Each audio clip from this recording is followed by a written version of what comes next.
Камыстинская районная библиотека предлагает вашему вниманию видеоролик «105 лет со времен Народно-освободительного восстания казахских трудящихся под руководством Амангельды Иманова».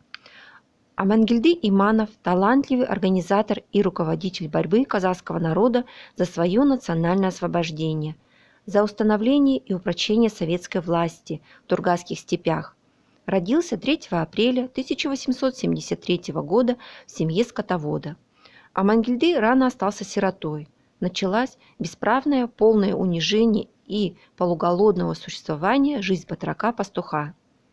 Малейшая несправедливость, с которой ему приходилось сталкиваться, вызывала чувство гнева, ненависти и протеста к существующему строю.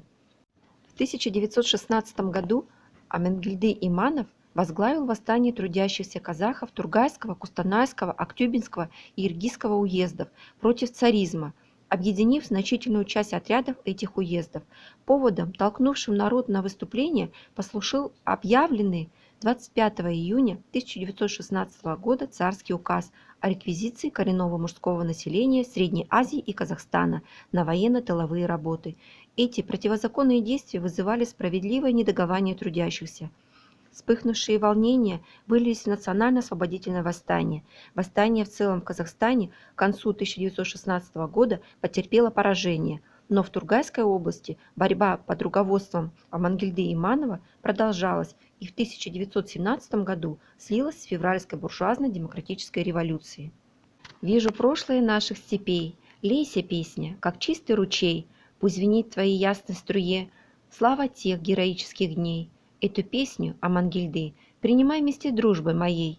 Я сегодня увидел в кино облик твой, оживив полотно, ты заставил меня пережить все, что было когда-то давно. В клуб пришел ты к своим землякам, и забыл я, что в зале темно.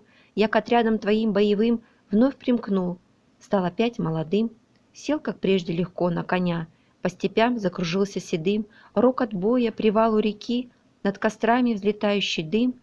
Если б дожил до наших ты лет, я пропел бы, твой боец и поэт, для тебя свою песню о том, как хорош новой жизни рассвет, и она бы вернулась к тебе, гордым вестником наших побед. Амар Шипин, Амангельды.